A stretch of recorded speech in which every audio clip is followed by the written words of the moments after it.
In a visit to Sibley Memorial Hospital of Johns Hopkins Medicine, CancerNetwork spoke with a variety of oncology professionals about key therapeutic advances and ongoing research initiatives across a variety of cancer types. First was Dr. Rachit Kumar, an assistant professor of radiation oncology and molecular radiation sciences at Johns Hopkins School of Medicine, and a radiation oncologist specializing in GI and GU malignancies at Johns Hopkins Sidney Kimmel Comprehensive Cancer Center.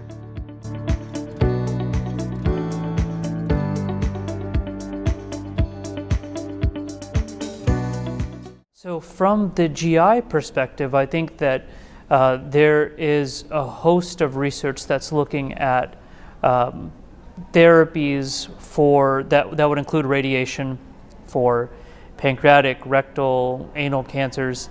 There for rectal cancer, more recently, the research has shown that doing radiation upfront followed by more aggressive chemotherapy, we can actually avoid doing surgery on some patients. What we're trying to do now is refine that population and say if we can better select patients who can avoid surgery. There's also ongoing research looking at brachytherapy as well for rectal cancer.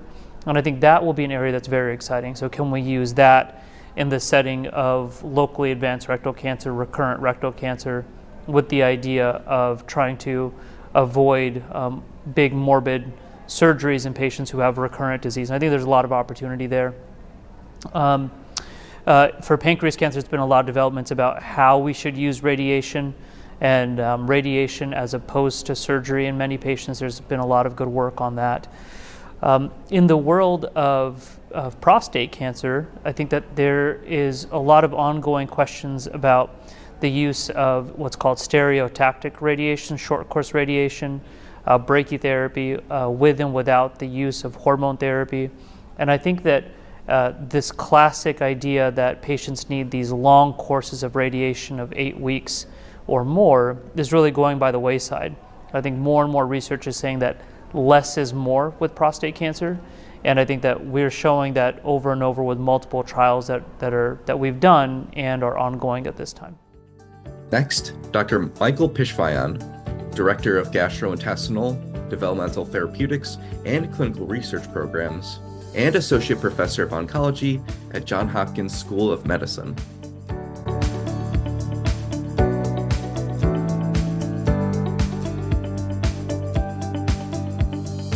There are a lot of ways in which we could see improvements, starting from just the most granular, basic, fundamental.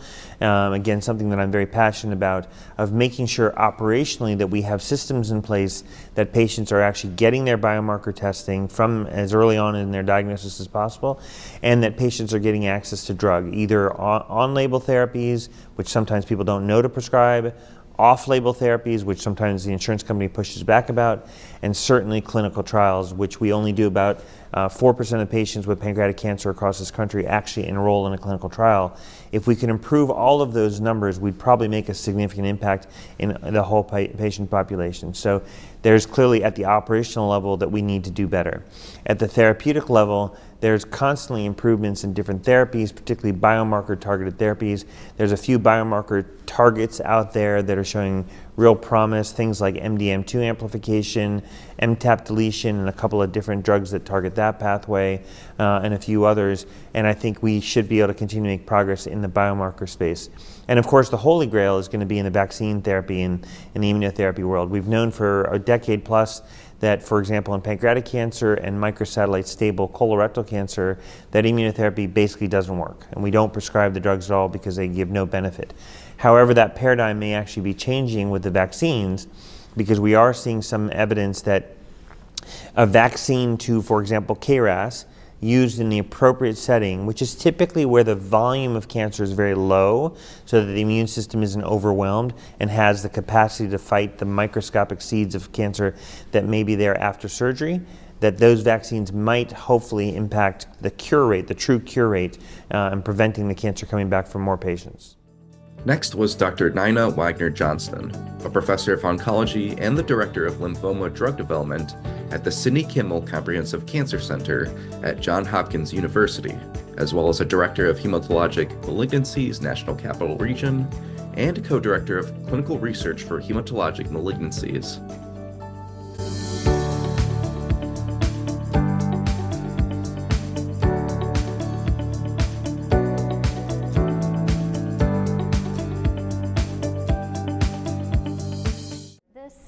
Study was conducted really to evaluate the safety of the combination because prior to our publication there were concerns that there would be more toxicity in patients who had received prior immunotherapy treatments, particularly a complication from transplant called graft versus host disease.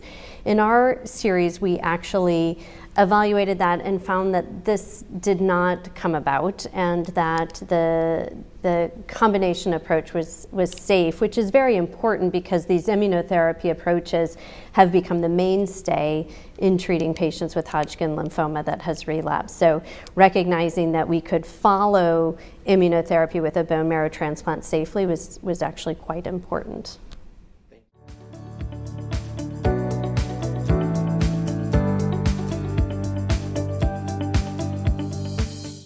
Yes, it's been an incredibly exciting field over the last decade, honestly, in that some of the novel approaches have really changed the course of illness for our patients. So previously, in patients whose disease had relapsed, we were discussing hospice, and now we have these options for patients that are potentially even offering a chance for cure. So specifically, those include things like CAR T cells, which is a cellular therapy where we're basically reharnessing the patient's immune system to fight cancer. So CAR T cells have really been a huge game changer.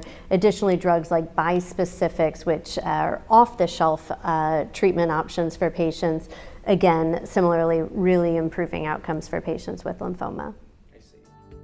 Next, Dr. Valerie Lee, an assistant professor of oncology at Johns Hopkins University School of Medicine, and a medical oncologist at Johns Hopkins Sidney Kimmel Comprehensive Cancer Center at Sibley Memorial Hospital.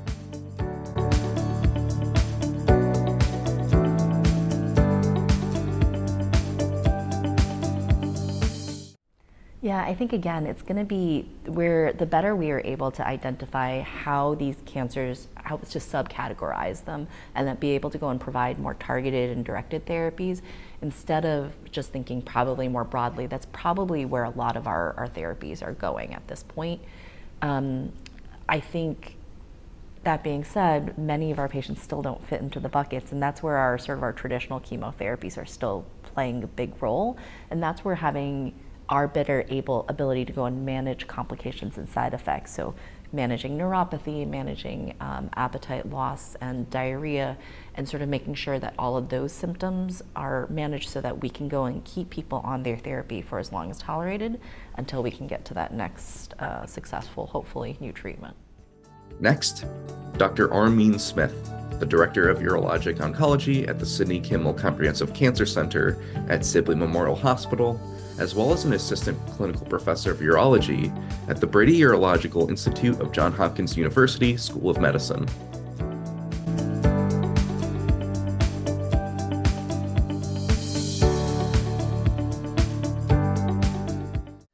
To even summarize it, there are well-established risk factors such as smoking, exposure to some chemicals that are used in what are the industries? The dye and rubber industries, chronic bladder inflammation. There's a minority of patients who have a genetic predisposition to forming bladder tumors. Preventative measures obviously include smoking cessation or never even starting smoking if possible, minimizing chemical exposures when possible, and then having a bit of a program for detecting these cancers earlier in patients at risk. Ongoing research also suggests there might be some other environmental exposures that are not usually kind of associated with the bladder cancer, and more information to come. And also the role of microbiome in developing these cancers and responses to the treatments for these cancers.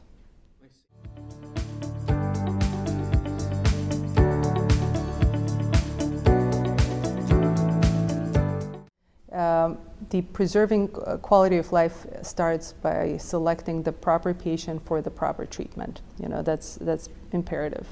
For those who are undergoing treatments for non-invasive bladder cancer, you know, finding the proper treatment that will at least optimize the outcomes and the cure potential for this cancer. For those who require bladder preservation, employing organ preservation and nerve preservation and continent urinary diversions. I mean, those are some of the things that we can kind of even start listing. Additionally, comprehensive rehabilitation of these patients, including, you know, nutritional optimization, you know, physical rehabilitation before surgery, optimizing them for surgery plays a big role. And even after the surgery, kind of putting them in touch with the proper physical therapists and pelvic floor therapists, et cetera. I mean, all of these things factor into having as good of a quality of life after these treatments as possible. Next, Dr. Pune Rasavi, the Director for Breast Imaging in the Johns Hopkins National Capital Region and an instructor in radiology and radiological science.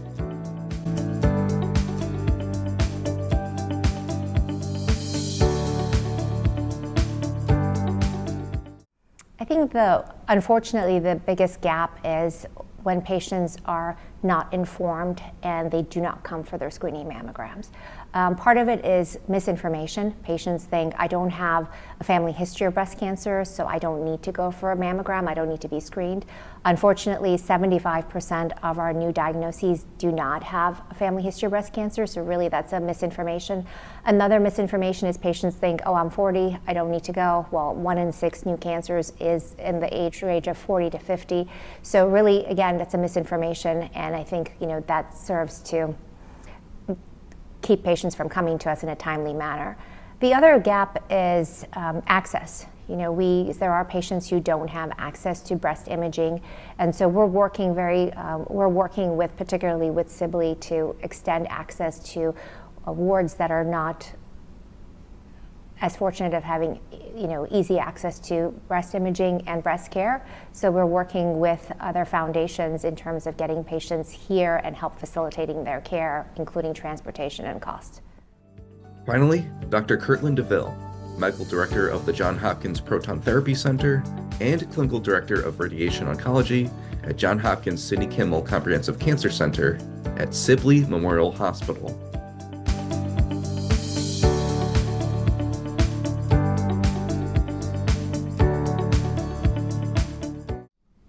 Okay, so we do have very good evidence that proton therapy is an effective treatment for urologic cancers and specifically prostate cancers where we have the most experience. Sometimes, you know, we think of proton therapy as a newer treatment. It's actually been around for many decades. The oldest centers, hospital-based centers, date back to the 90s and sort of early 2000s. And so we do have a lot of experience. We know that most of the studies that have reported on proton therapy show similar rates of efficacy in terms of eliminating cancer, cancer control, risk of recurrence for prostate cancer. The fundamental question really is there an advantage? Are we seeing any gain in having less dose going to the collateral, normal healthy tissues and organs beyond the prostate that justify the benefit or the need, you know, the use of proton therapy. For other urologic or genitourinary cancers beyond prostate cancer, we don't have as much evidence. One, they aren't as common as prostate cancer, you know, prostate cancer being, you know, one of the most common cancers in men. So something like seminoma or testicular cancer. Seminoma is an area where proton therapy has been used and shown some benefits. It's a cancer of younger men, and so protecting and sparing those tissues, reducing the risk of very late cancers can be an advantage. But the use of radiation for seminoma in general is a very narrow indication. We treat very early stage recurrences, and so it's not a very large number or wealth of data that we have, but certainly when we do see those patients, it can be very advantageous. Another area is kidney cancer, and so there is increasing the use of what we call stereotactic radiation treatment with photons for treatment of primary kidney cancers, particularly those in patients who might be medically inoperable, who can't tolerate or have a surgery, or sort of high risk to have surgery, and perhaps aren't good candidates for other ablative techniques like cryoablation. There's an increasing use of stereotactic radiation. And many centers, including our own here at Johns Hopkins, are exploring the use of proton therapy in the form of stereotactic high-dose radiation to treat primary kidney tumors.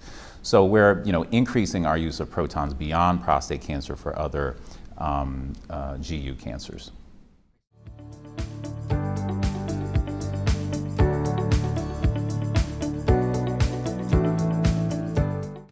Yeah, going back to our fundamental goal of always, either can we eliminate more cancer or can we reduce the side effects. For prostate cancer, especially in early stage disease, low risk, and what we call low risk or intermediate risk prostate cancer, our outcomes are very good. Cure rates, success rates are very good. Our patients that have more advanced disease or just sort of on the brink of potentially having metastasis and uncurable disease, the outcomes can still be limited. Our efficacy and our cure rates can still be limited. And so I think there's room for improvement in terms of being able to bump up those cure rates, lower the risk of recurrence in high-risk patients. We are doing well actually within the spectrum of what we call oligometastasis, or limited sites of spread. Our new imaging tracers, our PSMA PET scans are able to pick up these very small sub-centimeter, 5 millimeter or smaller even in some cases, deposits of prostate cancer, say in the bone or a lymph node. And what we found is that now delivering focused high-dose radiation, the stereotactic radiation to those areas, even if it's not curative, can prolong the survival and prolong the interval of needing other therapies that may have more side effects, like what's known as hormonal therapy or androgen deprivation, is needing to suppress the testosterone, which has its own host of quality of life side effects that many of our patients struggle with.